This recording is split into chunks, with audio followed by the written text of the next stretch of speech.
Hello दोस्तों, आपका अपना यूट्यूब चैनल जॉस कुंदन सर पर स्वागत है। आइए आज हम लोग साइंस के टॉप 20 क्वेश्चंस को देखते हैं जो हाल ही के एग्जाम से पूछेंगे और आने वाले एग्जाम्स के लिए भी काफ़ी इंपॉर्टेंट रहेंगे। तो हमारा फर्स्ट क्वेश्चन है कि किसी पदार्थ की मात्रा की मौलिक इकाई क्या है। तो किसी पदार्थ की मात्रा की मौलिक इकाई हमारा मोल होता है और एक मोल बराबर होता है 6.022 इंटू 10⁻23 पार्टिकल्स, यानी इतने कण होते हैं। कण के रूप में अणु परमाणु आयन हो सकते हैं या इलेक्ट्रॉन प्रोटॉन न्यूट्रॉन भी हो सकते हैं। एक मोल बराबर इतने कण 6.022 इंटू 10⁻23 कण, इतने कण होते हैं। चलिए, और नेक्स्ट है हमारा कैंडेला। ये ज्योति तीव्रता का मात्रक है।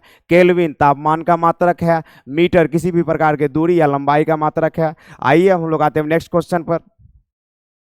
अगला क्वेश्चन है हमारा घनत्व की एसआई मात्रक क्या होता है। तो हम लोग एक फॉर्मूला याद रखेंगे, m बराबर वी डी। एम बराबर v d, mass is equal to volume into density. तो यहाँ से हम लोग ऐसे लिखेंगे m by v is equal to d, d for density. और इसका हम लोग अगर मात्रक लिखें, मास का मात्रक, मास का केजी और वॉल्यूम का मीटर क्यू, तो डेंसिटी का एसआई मात्रक होगा केजी प्रति मीटर क्यू। तो हमारा फर्स्ट ऑप्शन सही आंसर होगा। तो आइए अब आते हैं नेक्स्ट क्वेश्चन पर।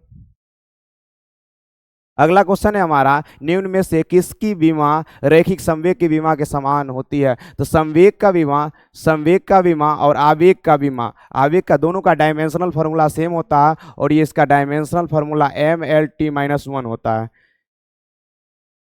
आइए आते हैं नेक्स्ट क्वेश्चन पर।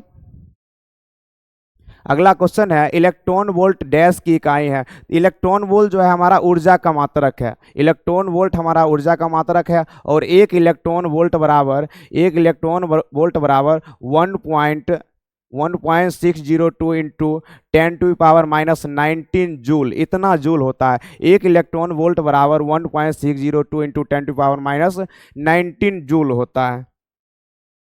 तो हमारा इसका आंसर हो जाएगा, इस क्वेश्चन का आंसर हो जाएगा इलेक्ट्रॉन वोल्ट डैश की इकाई है, तो इसका आंसर होगा हमारा ऊर्जा। आइए हम लोग आते हैं नेक्स्ट क्वेश्चन पर। अगला क्वेश्चन है हमारा, समतल दर्पण द्वारा बनाया गया प्रतिबिंब डैश होता है। तो समतल दर्पण में हमेशा आभासी प्रतिबिंब का निर्माण होता है, काल्पनिक प्रतिबिंब का निर्माण होता है और ये दर्पण के दूसरी ओर बनता है। और काल्पनिक प्रतिबिंब हमेशा सीधा बनता है, काल्पनिक प्रतिबिंब हमेशा सीधा बनता है। तो इसका सही आंसर होगा आभासी और सीधा। सीधा बनेगा, काल्पनिक बनेगा, वस्तु के बराबर बनेगा और दर्पण के दूसरी ओर बनेगा, पार्श्व परिवर्तित बनेगा, अर्थात बायां हाथ दायां, दायां हाथ बायां दिखेगा।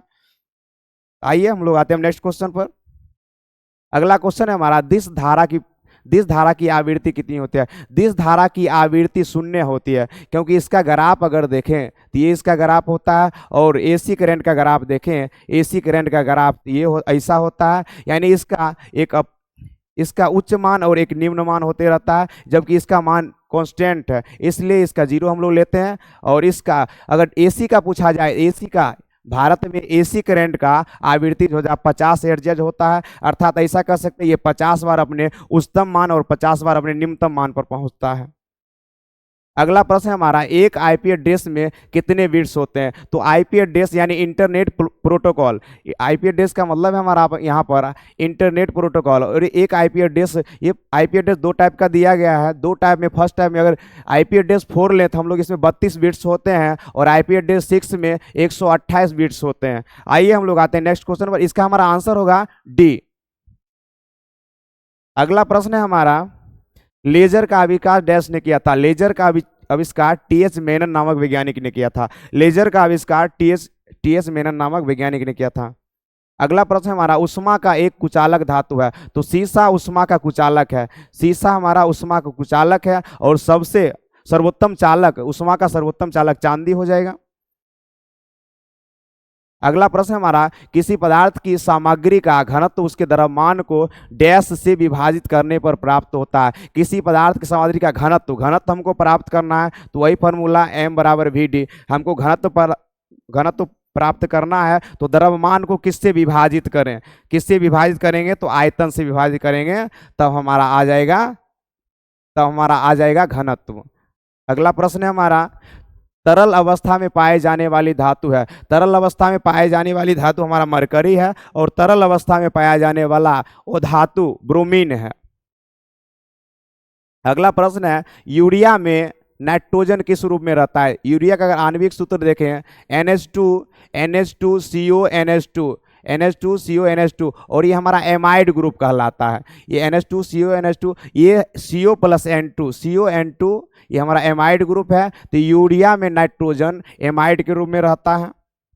अगला प्रश्न है हमारा, स्तनधारियों में ऑक्सीजन युक्त रक्त डैश से हृदय में प्रवेश करता है। तो स्तनधारियों में ऑक्सीजन युक्त रक्त बायां अलिंद से प्रवेश करता है। ऑक्सीजन युक्त रक्त बायां अलिंद से प्रवेश करता है। फिगर में इसको हम लोग इस प्रकार देख सकते हैं, ऑक्सीजन युक्त रक्त बायां अलिंद में प्रवेश करता है और वहां से ये बायां नीले में जाता है और बायां नीले से ये महाधमनी होते हुए शरीर के विभिन्न भागों में चला जाता है। आइए हम लोग आते हैं नेक्स्ट क्वेश्चन पर। अगला प्रश्न है हमारा, गुर्दे की पथरी डैश से बनी होती है। तो गुर्दे की पथरी कैल्शियम ऑक्जिलेट से बनी होती है। नेक्स्ट क्वेश्चन है हमारा, श्वेत रक्त कणिकाएं कितने प्रकार के होते हैं। तो श्वेत रक्त कणिकाएं 5 प्रकार के होते हैं। नेक्स्ट क्वेश्चन है हमारा, नीला लिटमस पेपर अम्लीय घोल के संपर्क में डैश हो जाते हैं। तो नीला लिटमस पत्र यानी नीले लिटमस पत्र को अम्ल के द्वारा लाल कर दिया जाता है। लाल यानी नीले लिटमस पत्र को लाल कर देता है हमारा अम्ल। और अम्ल के बारे में और भी जाने तो अम्ल का pH मान 7 से कम होता है और अम्ल जल में घुलकर H+ आयन प्रोड्यूस करता है। और अम्ल जब क्षार से अभिक्रिया करता है तो जल और लवण तथा जल का निर्माण करता है। अगला प्रश्न है हमारा, किस भौतिक मात्रा की इकाई पास्कल नहीं है। तो दबाव, तनाव और यंग मापांक ये तीनों का मात्रक हमारा पास्कल है। ये तीनों का मात्रक हमारा पास्कल है और इसका जड़ता घूर्ण का मात्रक केजी मीटर स्क्वायर होता है। केजी मीटर स्क्वायर होता है यानी इसका आंसर यही होगा, मोमेंट ऑफ इनर्शिया। जड़ता घूर्ण का मात्रक पास्कल नहीं होता है। अगला क्वेश्चन है हमारा, बेंजीन की संरचना में बंधन कोण का मान कितना होता है। तो बेंजीन की आकृति नियमित षष्ठभुज के जैसा होता है। बेंजीन की आकृति नियमित षष्ठभुज के जैसा होता है और नियमित षष्ठभुज है अर्थात इसके सभी कोण बराबर होंगे और प्रत्येक कोण 120 डिग्री का होता है। तो बेंजीन की संरचना में बंधन कोण का मान 120 डिग्री होता है। नेक्स्ट क्वेश्चन है हमारा, निम्नलिखित में से किसे आधुनिक परमाणु सिद्धांत का जनक माना जाता है। तो आधुनिक परमाणु सिद्धांत का जनक जॉन डाल्टन साहब को माना जाता है।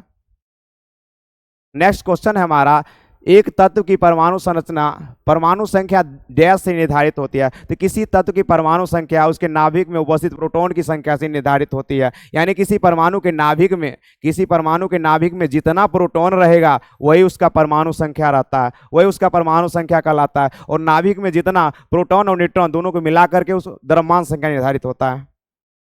नेक्स्ट क्वेश्चन है, कूलाम प्रति सेकेंड डैश के बराबर होता है। तो विद्युत धारा बराबर यानी I बराबर होता है Q/T यानी अगर इसका मात्रक हम लोग लिखें तो विद्युत ये कूलाम यानी आवेश का कूलाम और नीचे समय का मात्रक सेकेंड। कूलाम प्रति सेकेंड आपका एम्पियर का मात्रक होता है, उसी को हम लोग बोलते हैं एम्पियर। कूलाम प्रति सेकेंड को ही कहा जाता है एम्पियर। अब नेक्स्ट क्वेश्चन है, किसी वस्तु के जड़त्व को उसके डैश द्वारा मापा जाता है। तो इसका हमारा ऑप्शन है आयतन, चाल, द्रव्यमान और क्षेत्रफल।